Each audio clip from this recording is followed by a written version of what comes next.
आज 26वें दिन मैं आप लोगों को कुछ ख़ास ख़बर बताना चाहूँगा। अभी थोड़ी देर पहले केंद्रीय मंत्री जेपी नड्डा साहब और जितेंद्र सिंह साहब यहाँ आए थे और लद्दाख के एपेक्स बॉडी के शीर्ष नेतागण भी यहाँ आए थे। और उससे पहले आप लोगों को मालूम है विभिन्न राजनीतिक दलों के लगभग 65 सांसदों ने आकर और हस्ताक्षर देकर हमसे अनशन तोड़ने के लिए कहा और वो संसद में इस मुद्दे पर नीट पेपर्स और परीक्षाओं की प्रणाली पर चर्चा करेंगे, ये आश्वासन दिया। और जो सरकार से इस तरफ से मंत्रीगण आए थे उन्होंने भी ये आश्वासन दिया, जिसका कि 2 दिन से हम बहुत ही कड़ा क्या कहेंगे, एक तरह का बार्गेन चल रहा था कि मुझे आश्वासन चाहिए और लिखित में चाहिए, और इसमें 2 दिन लगे और मुझे इसलिए अनशन पर 2 दिन और बैठना पड़ा और ज़्यादा भी बैठ जाता तो आखिर में आज उन्होंने लिखकर आश्वासन दिया है। एक तो ये कि जो हमारे विद्यार्थी और युवा जंतर मंतर पर शांतिपूर्ण आंदोलन कर रहे हैं या जो 20 जुलाई को संसद चलो में भाग ले रहे थे, उन पर कोई कानूनी कार्रवाई FIR इत्यादि नहीं करेंगे। ऐसा बहुत होता है ऐसे आंदोलनों में, तो ये हमने आश्वासन लिया है कि ऐसा कुछ नहीं किया जाएगा।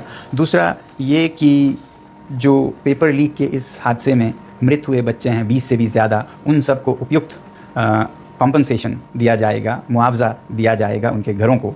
और तीसरा ये कि इस मुद्दे पर और शिक्षा और परीक्षाओं में जवाबदेही सरकार में लाने के बारे में संसद में पूरी तरह से वार्ता होगी, बहस होगी कि आगे से ऐसा ना हो और जो हुआ है उस पर पूरी जवाबदेही हो। अब आप कहेंगे ज़रूर कि धर्मेंद्र प्रधान जी के इस्तीफ़े पे क्या हुआ।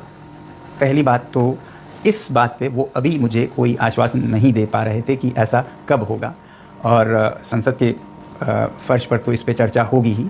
अब मेरे सामने 2 रास्ते थे, या तो मैं और अनशन पर बैठूं हफ्तों और शायद उसी में ख़त्म हो जाऊं, फिर आप ही लोगों में से हज़ारों लोगों ने मुझे आज से 2-3 हफ्ते पहले से कहते आए हैं कि आपकी जान ज़रूरी है, आपको संघर्ष आगे रखना है, ज़िंदा रहना ज़रूरी है। मगर मैं ये भी नहीं मानता कि हमने ये हासिल नहीं किया है। दोस्तों, मेरा दिमाग अलग तरह से चलता है।